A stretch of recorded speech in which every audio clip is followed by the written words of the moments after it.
listen, let me tell you what we're actually seeing here in this developing story. You've got real legal pressure around Donald Trump. That part's undeniable. But then you've also got a handful of rumors that people online have stretched far beyond what we can actually confirm. And when those two things get mixed together, folks get confused, very confused. So let's slow it down, keep it simple, and stick to what's real. Because I've lived long enough to know this. When the noise gets loud, and boy is it loud right now, the most important thing you can do is separate what's verified from what's whispered. Here's how I think about it. The verified fact, they're quiet. They don't shout. They just sit there in court documents and official filings waiting for people to actually read them. Rumors, on the other hand, they shout. They spread fast. They get repeated and amplified and twisted until nobody remembers what the original claim even was. But truth? Well, truth works at its own pace. Always has. It doesn't care about the news cycle or social media or what's trending. It just unfolds step by step the way it's going to unfold. And if you want to understand what's really happening, you've got to be patient enough to let the truth reveal itself. So here's what we know, actually know. Not what we've heard or what someone said they heard or what's being whispered in anonymous forums. Former President Trump is facing several major legal cases at the same time. That's not speculation, that's fact. These include the federal classified documents case, you know the one, the allegations about handling sensitive materials after leaving office. That case is real, it's documented, it's moving through the courts. There's also the federal special counsel investigation into election interference. Again, not a rumor. This is an active legal matter with charges, filings, court dates, the whole 9 yards. And then you've got the criminal case in Georgia. This one's alleging attempts to overturn the 2020 election results in that state. Multiple defendants, multiple charges,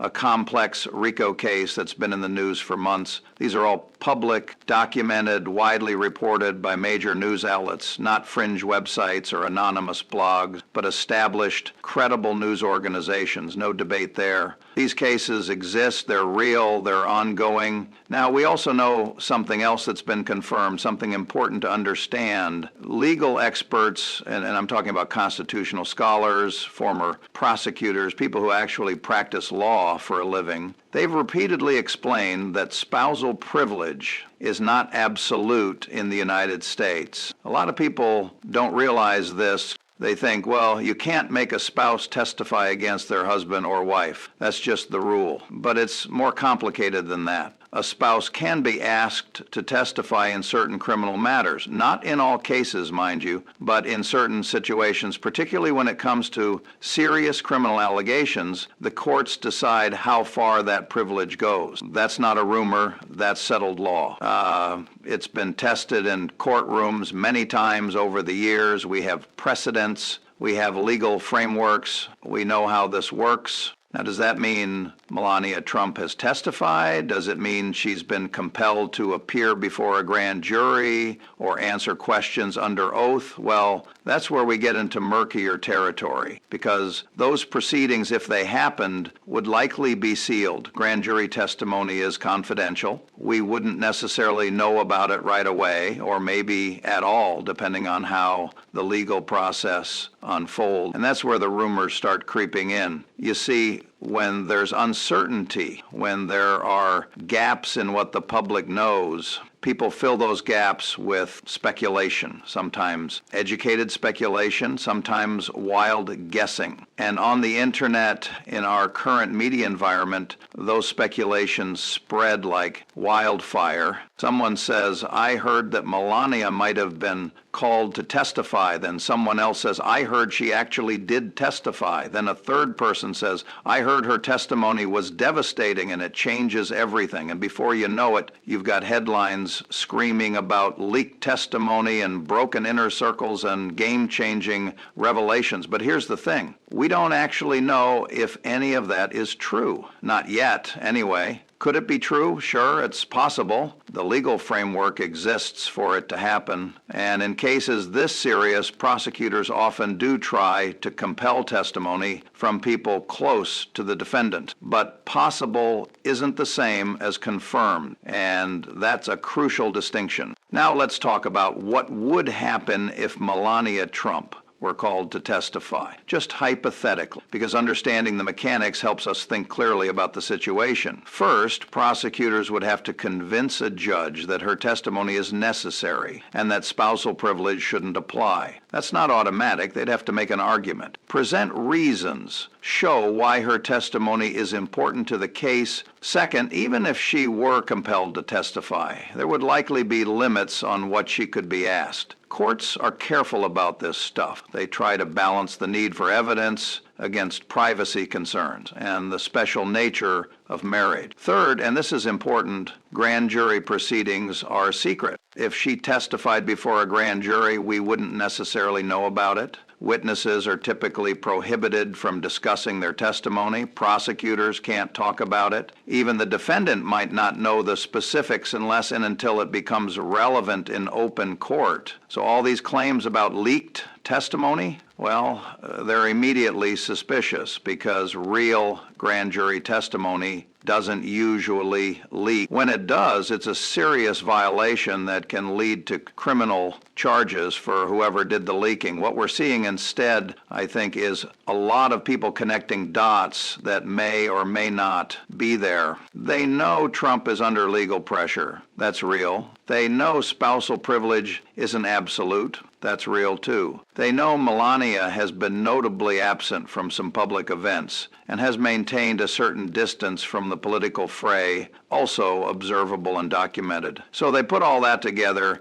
and think, aha, she must have testified against him. That explains everything. But that's not how evidence works. That's not how you reach solid conclusions. You can't just take a bunch of true facts, add some reasonable assumptions, and leap to a dramatic conclusion without any actual proof. Now, don't get me wrong. I'm not saying nothing's happening behind the scenes. In cases this big, this complex, there's always more going on than the public knows about. Prosecutors are doing their work, defense teams are doing theirs, witnesses are being interviewed, documents are being reviewed, legal strategies are being developed and refined. And yes, it's entirely possible, even likely, that people close to Trump, including family members, have been approached by investigators, have been asked questions, have had to make decisions about cooperation and testimony. That's just how these things work. It's standard procedure in major criminal investigations. But standard procedure doesn't make for dramatic headlines. So what happens is people take that baseline reality and inflate it. They add details that sound plausible but aren't confirmed. They create narratives that fit what they want to believe or what gets the most attention. And pretty soon you've got a story that's 10% fact and 90% speculation,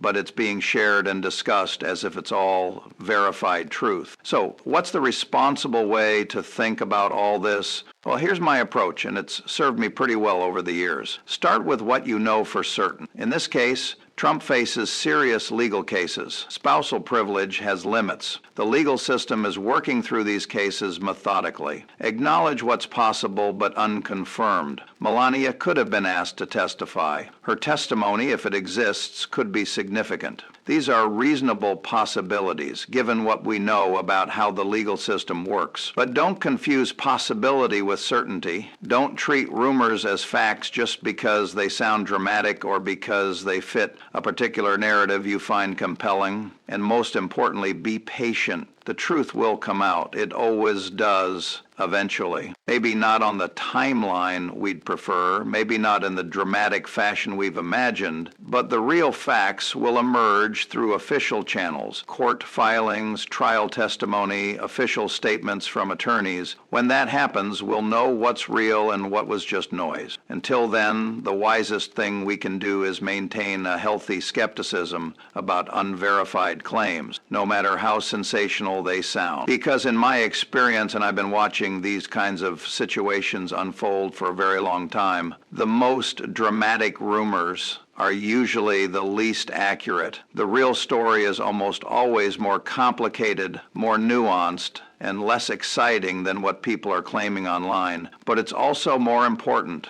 because it's true. And at the end of the day, truth is what matters. Not clicks, not viral tweets, not sensational headlines, just the facts presented clearly and honestly so people can make up their own minds about what it all means. That's the standard we should hold ourselves to, especially when the noise is deafening. Well, we also know from public reporting that Melania Trump has been watching her husband's legal problems closely. Former aides people who've worked in Trump's orbit over the years, they've said she follows the news carefully. She's not oblivious to what's happening. She's paying attention, reading the coverage, staying informed about the cases and the developments. And that makes sense, right? I mean, of course she would. This is her husband we're talking about. These are serious legal matters that could affect their family, their finances, their future. You'd have to be pretty detached not to follow something like that. But here's the critical distinction, and I really want you to understand this because it's where a lot of the confusion comes in. Watching a case is not the same as cooperating with prosecutors, not even close. You can follow every news story, read every court filing, watch every hearing,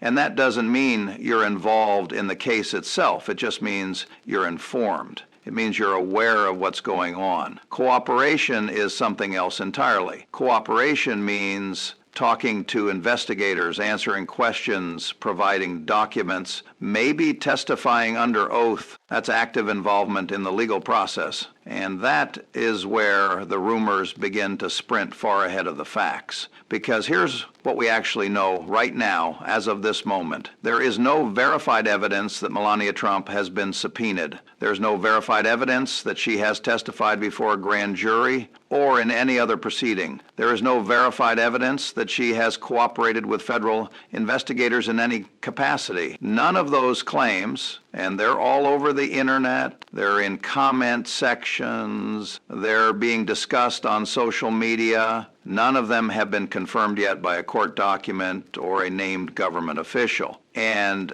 listen, I've been around long enough to know how this works. If a subpoena had been issued to a former First Lady, we'd probably know about it through official channels. There would be court filing. There would be legal motions. Defense attorneys would be responding to it publicly. If testimony had been given, especially testimony as significant as what people are claiming, there would be traces of it in the legal record. Maybe not immediately, maybe not in full detail, but there would be something. Until that happens, until we see actual documentation, actual confirmation from people whose names are attached to the information, these claims remain only that, rumors. Now, that doesn't mean they're definitely false. I'm not saying that. Could Melania have been approached by investigators? Sure, it's possible. Could there be sealed proceedings we don't know about yet? Absolutely, that happens all the time in federal cases. But possible isn't the same as proven, and we need to be honest about that distinction. So what makes these rumors travel so fast? Why do they spread like wildfire even without solid evidence? Well, it's the size of the legal cloud around the former president. When someone is involved in several high-stakes cases at once, and we're talking about multiple federal investigations, multiple state cases, multiple areas of law all happening simultaneously, every small report gets blown up into something much bigger. Think about it like this. If you heard a rumor about an ordinary person being involved in a minor legal matter, you probably wouldn't pay much attention.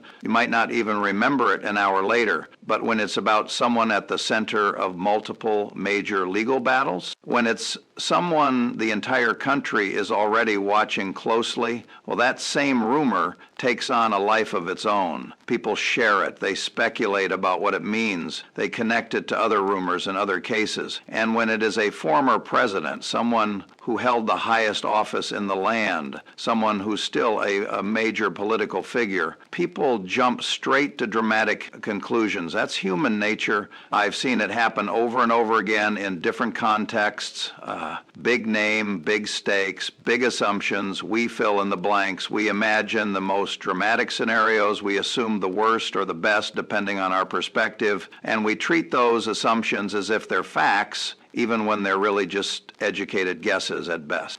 Now, mixed into all of this, and this is where things get really wild, some online commentators have been whispering about an emergency impeachment and a cabinet collapse. Let me be very clear about this. There is zero verified evidence of any such process underway. Zero. No official impeachment articles have been filed. You can check the congressional record. You can look at the House of Representatives' official activities. There's nothing there. No cabinet resignations tied to an emergency. None. The cabinet serves the current president, and there's been no mass exodus, no dramatic resignations linked to any Trump crisis, no legal or constitutional moves pointing in that direction whatsoever. These ideas, and I want to be gentle here, but also honest, these ideas appear to come from speculation, not from any governmental action. And you know what? I understand why this happens. People are trying to make sense of a complicated situation. They see all these legal cases. They hear about pressure building. They know historically that political crises can escalate quickly. So they start gaming out scenarios in their heads. Well, if this happens, then maybe that happens, and then this other thing could happen. And before you know it, you've got a whole elaborate theory about emergency impeachments and constitutional crises and governments collapsing. But here's what I've learned over many, many years of watching these kinds of situations unfold. Reality is usually much more boring than the dramatic scenarios people imagine, and it usually takes much longer than people expect. The legal system moves slowly, deliberately. There are procedures, there are processes, there are checks and balances specifically designed to prevent things from happening too quickly or too dramatically. And impeachment isn't something that just happens overnight because of rumors or speculation. It requires an official process. The House has to bring charges, there has to be evidence presented, there has to be a vote, then the Senate has to hold a trial. That's not a quick process, and it's not a secret process. We'd know if it was happening. Similarly, the idea of a cabinet collapse, well, that doesn't really make sense in this context. Trump isn't currently president. He doesn't have a cabinet right now. The current cabinet serves whoever the current president is, and their positions aren't affected by Trump's legal troubles. Now, could there be turmoil in Trump's political organization? Could advisors be resigning or distancing themselves? Could his inner circle be experiencing tension and fractures? Sure. That's entirely possible. In fact, it would be surprising if there wasn't some stress and strain given everything that's happening. But that's different from a cabinet collapse. That's just normal organizational dynamics under pressure. People make decisions about their own careers and their own involvement. Some stay loyal, some create distance. That happens in every organization facing serious challenges. No, it's not a constitutional crisis. It's people making choices about their own futures. So here's where we actually are. If we strip away all the noise and all the speculation, Donald Trump faces serious legal challenges. That's verified, that's real, that's documented. Those challenges are complex, multi-jurisdictional, and ongoing. Also true. People close to Trump, family members, advisors, associates may be involved in these legal processes in various ways. That's standard in investigations of this magnitude. It's expected, but the specific details about who's testified, what they've said, whether they're cooperating, most of that is unknown to the public right now. What's being claimed online often goes far beyond what we can actually verify. The legal system is working through these cases at its own pace. Prosecutors are building their cases, defense teams are mounting their defenses, courts are making decisions. All of that is happening, but it's happening largely behind closed doors until it becomes part of the public record. What does this mean for us, practically speaking? Well, it means we need to be patient, and we need to be careful about what we believe and what we share. When you see a dramatic claim especially one that doesn't cite specific sources or official documents, ask yourself, is this verified? Is this coming from a credible source, or is this someone speculating based on assumption? When you hear about leaked testimony or emergency impeachments or other sensational developments, look for the documentation. Look for the official confirmation. Don't just accept it because it sounds plausible or because it fits what you want to believe. And remember, the most important developments in these cases will eventually become part of the public record. They'll show up in court filing. They'll be reported by credible news organizations with actual sources. They'll be confirmed by people willing to put their names to the information. When that happens, we'll know it's real. We'll be able to evaluate it on its merits. We'll be able to have informed discussions about what it means. Until then, we're mostly dealing with a mix of verified facts and unverified speculation. And it's crucial, absolutely crucial, that we don't confuse the two. Because here's the thing about rumors in situations like this. They don't just spread misinformation. They actually make it harder to understand what's really happening. When you've got 50 different theories floating around, when everyone's claiming to know the real story, when dramatic predictions are being made every day, well, the actual truth gets drowned out in all that noise. And that serves nobody's interests. Not Trump's, not his critics, not the public's. Because we all have a stake in understanding what's actually happening in our legal and political systems. We deserve accurate information. We deserve verified facts. We deserve to know what's real and what's speculation. And the only way we get that is by maintaining standards, by insisting on evidence, by being willing to say, I don't know yet,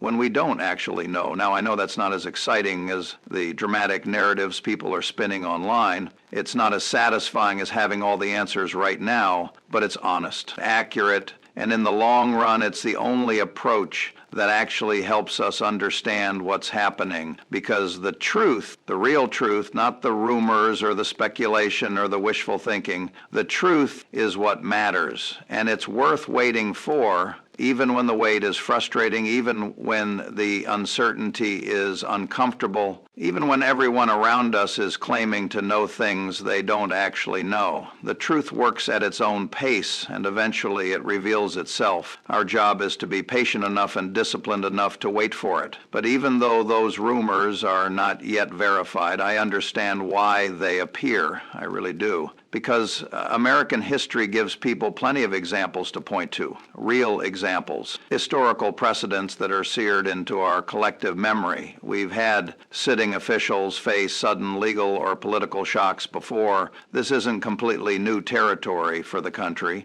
even if the specific circumstances are unique. We had President Nixon, who was forced to resign when Watergate reached the Oval Office. That was a constitutional crisis unlike anything we'd seen before. The President of the United States facing impeachment, choosing to step down rather than go through the process. It shook the nation to its core. We had President Clinton, who was impeached during a legal scandal. Different circumstances, different outcome. He was acquitted by the Senate and finished his term, but still, it showed that even sitting presidents aren't immune from legal and political accountability. We've had governors and senators removed or prosecuted while still in office, state executives led away in handcuffs, powerful legislators facing corruption charges. It's happened more times than most people realize. So you see, when people look at the current storm around Trump, when they see multiple legal cases, mounting pressure,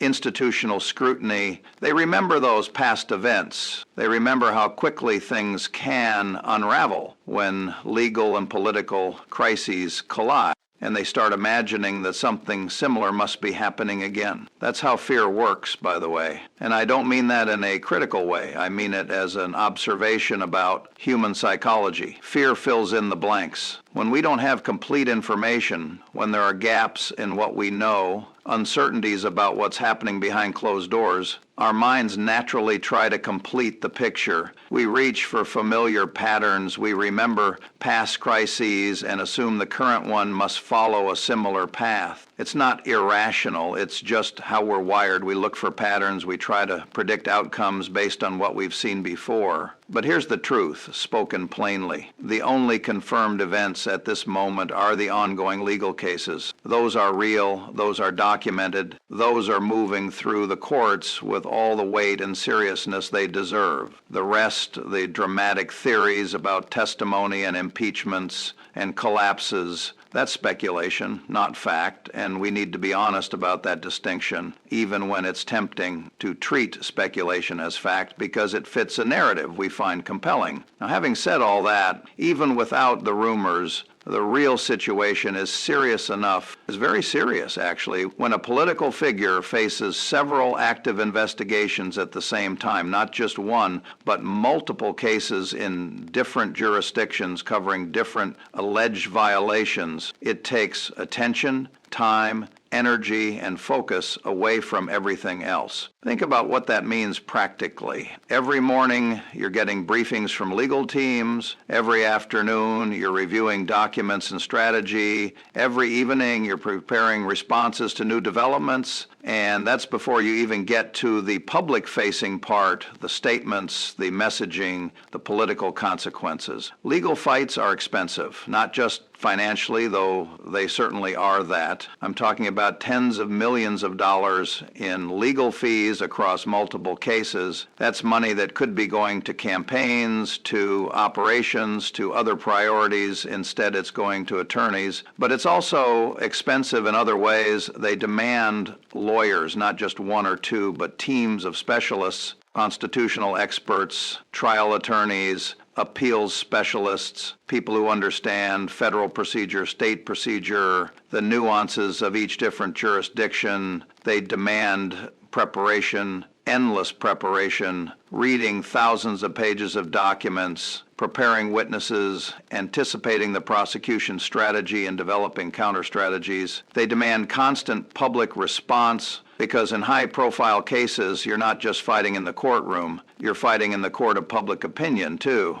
Every development needs a response. Every headline needs context. Every accusation needs rebuttal. None of that leaves a person with much bandwidth, and I mean that literally. Whether you're a business owner trying to run companies, or a candidate trying to campaign for office, or an office holder trying to govern, you simply don't have the mental space, the time, or the energy to do all of those things at full capacity when you're also fighting multiple legal battles. Something has to give, always does. And when these cases involve highly sensitive subjects, boy do they. When they involve things like classified documents and national election processes, well, the stakes rise on every side. It's not just about one person anymore. It becomes bigger than that. It becomes not just a personal legal problem, but a national institutional question. What does it mean for our security systems when classified documents are allegedly mishandled?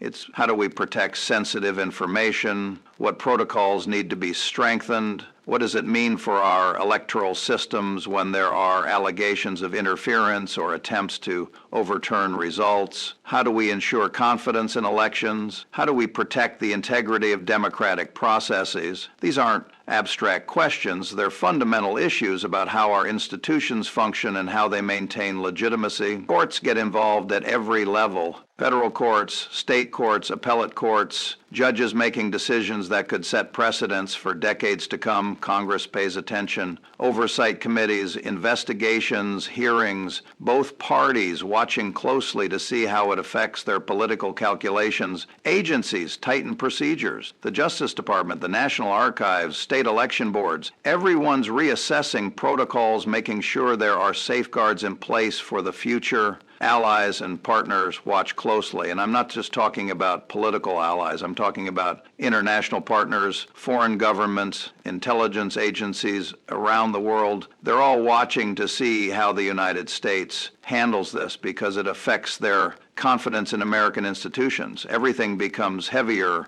when the issues touch on national security and democratic processes. The personal becomes political, the political becomes institutional. The institutional becomes historical. And here's something else that happens in situations like this, something I've observed over many years watching these kinds of crises unfold. The uncertainty itself becomes a factor, a major factor. Businesses don't know how to plan. Do they maintain relationships with Trump-affiliated entities? Do they create distance? What's the risk calculation? Donors don't know how to allocate resources. Is this legal trouble manageable? Is it going to get worse? Should they commit more support or hold back? Political strategists don't know how to advise their candidates and office holders. Do they embrace Trump, keep their distance, try to navigate some middle path? And the public, regular Americans trying to understand what's happening in their country, they're caught between competing narratives, unsure what to believe, uncertain about what it all means. That uncertainty ripples outward. It affects markets. It affects political dynamics. It affects confidence in institutions. It's not just about the legal cases themselves. It's about the cloud of uncertainty they create and how that uncertainty affects everything around them. Now, I want to be clear about something. I'm not making predictions here. I'm not saying how this ends or what the outcomes will be. I don't know. Neither does anyone else, really. These cases are still playing out. Evidence is still being presented. Legal arguments are still being made. Judges and juries haven't rendered final verdicts. What I am saying is this: the situation is serious. The stakes are high. The implications extend far beyond one person's legal troubles, and because of that, because this matters for our institutions, our political system, our national conversation, it's crucial that we approach it with clear eyes and steady judgment. We can't afford to get swept up in unverified rumors, no matter how dramatic or compelling they sound. We can't afford to let fear or partisan bias fill in the blanks where facts should be. We need to stick with what's verified, what's documented, what's real. The ongoing legal cases, real. The institutional questions they raise, real. The uncertainty and the ripple effects, real. The dramatic rumors about secret testimony and emergency impeachments and inner circles collapsing, unverified. Speculative. Maybe true, maybe not, but not confirmed. And that distinction between what's real and what's rumored, that matters. It matters a lot. Because we make better decisions as individuals and as a society when we're working with accurate information, when we're clear about what we know and what we don't know. So yes, the situation is serious enough without the rumors. The verified facts alone paint a picture of significant legal and political pressure, institutional questions that need answering, and uncertainty that affects everyone. That's enough to pay attention to. That's enough to think carefully about. That's enough to take seriously. We don't need to add speculation on top of it. The reality is challenging enough on its own. And the wisest approach, the one that serves us best in the long run, is to stay grounded in that reality. Even when the rumors are more exciting, even when the speculation is more dramatic, because at the end of the day, it's the truth that matters, not the stories we tell ourselves, not the fears we imagine, just the facts as they emerge in their own time. That's the standard worth holding ourselves to, even when it's hard, even when we're impatient for answers. The truth is worth waiting for, always has been, always will be. That is why you see concern growing even without any confirmed emergency or collapse. You don't need drama for institutions to feel strain. You really don't. Institutions feel it whenever leadership is distracted, when the people who are supposed to be focused on governing or campaigning or running organizations are instead spending their days in legal meetings and court proceedings. They feel it whenever public trust wobbles, when people start questioning whether their leaders can be effective while fighting multiple legal battles, when confidence erodes even just a little bit. And they feel it whenever legal processes take center stage, when the news isn't about policy or vision or accomplishments, but about indictments and hearings and legal maneuvering. That is simply how systems work. It's not dramatic, it's not a conspiracy, it's just the natural consequence of sustained legal pressure on prominent figures. The machinery still runs, but it runs less smoothly. The gears still turn, but with more friction. Things still function, but not at full capacity. And people notice, they feel it, even if they can't always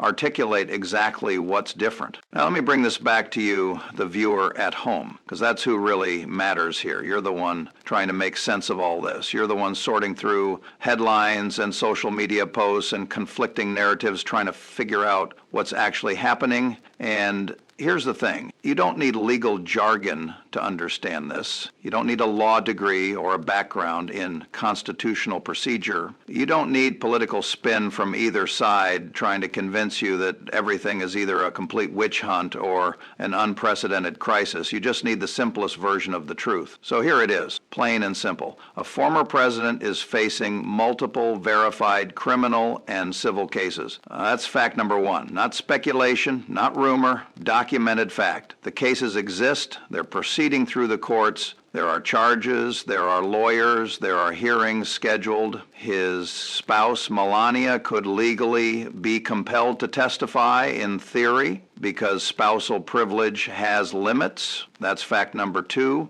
The legal framework exists for that to happen. Courts have the authority to compel testimony from spouses in certain circumstances, particularly in serious criminal matters. But right now, and this is important, we don't have verified confirmation that she has testified or been subpoenaed. Could it happen? Yes. Has it been proven to have happened? No, not yet anyway. So those are the facts. Clear. Simple, unadorned by speculation or dramatic interpretation. What is real is the legal strain, multiple cases, multiple jurisdictions, millions in legal fees, constant demands on time and attention. That's all very real, very documented, very measurable. What is real is the political pressure, the way these legal cases affect campaign operations, the way they influence donor decisions, the way they shape public perception and political strategy. All of that is observable and real, and what is real is the historical weight of having a former president under this much investigation at the same time. We haven't seen something quite like this before. Not at this scale, not with this many simultaneous cases, not with someone who's also actively seeking political office. Again,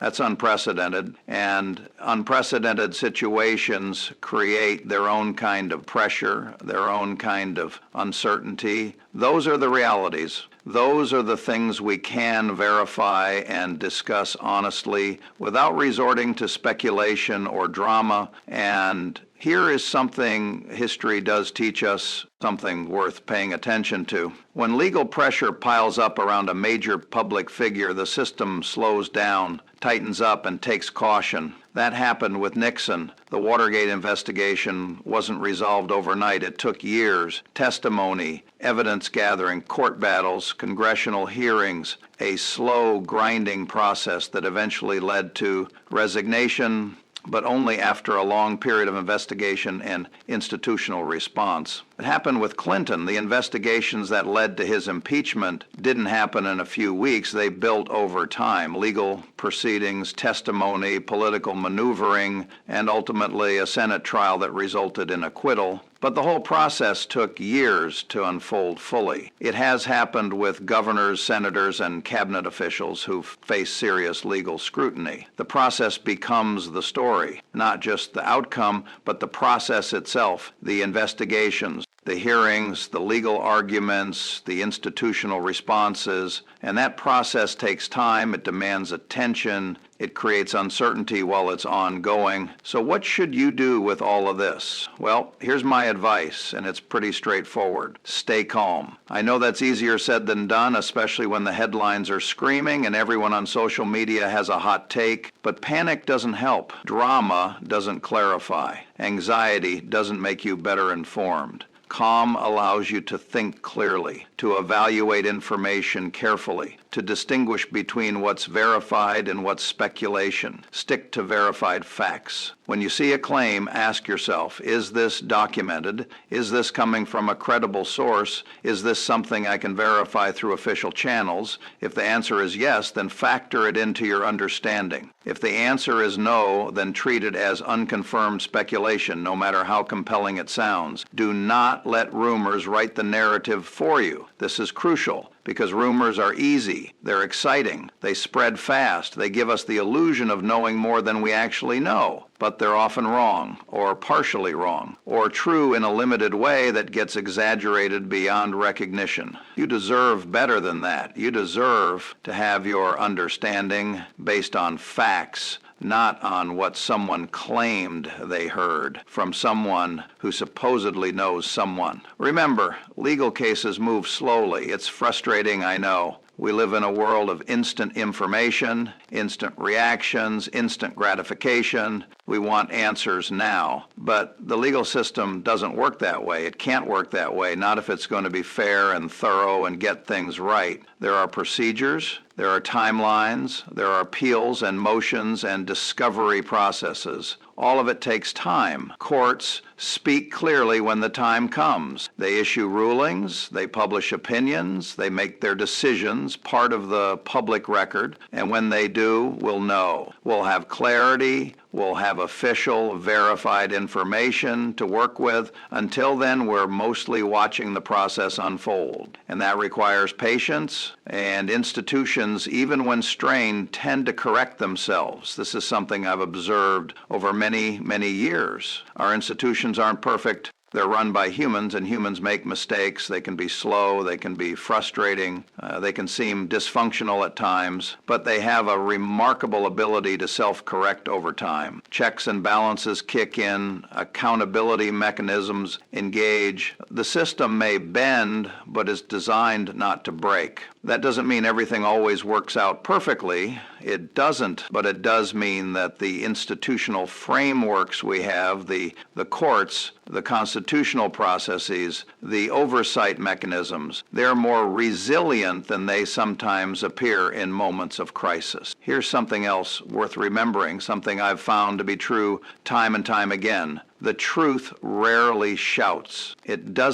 It's not loud, it's not dramatic, it doesn't demand your attention with all caps headlines and breathless speculation. The truth arrives quietly, step by step, in filings, in rulings, in hearings, in the written record. It emerges through official channels, through documented processes, through verifiable sources. It takes its time. It doesn't rush. It unfolds at the pace of institutions and legal procedures, which is slower than we'd like, but more reliable than the alternative. Keep your eyes there, not on the noise. The noise will always be there. It's louder, it's more immediate, it's more exciting, but it's also less trustworthy, less accurate, less useful for actually understanding what's happening. The official record, the court filings, the judicial rulings, the verified statements from named sources, that's where the truth lives. Now, that's where you'll find the information you can actually rely on. So where does all this leave us? Well, with a clearer picture, I hope, a more grounded understanding. Yes, a former president is facing serious legal challenges. That's real and significant. Yes, those challenges create strain on institutions and uncertainty in the political landscape. That's natural and expected. Yes, there are a lot of rumors flying around about testimony and impeachments and collapses, but most of those remain unverified. What we know for certain is enough to pay attention to, enough to take seriously. We don't need to add speculation on top of it. And what we should do is stay informed through reliable sources,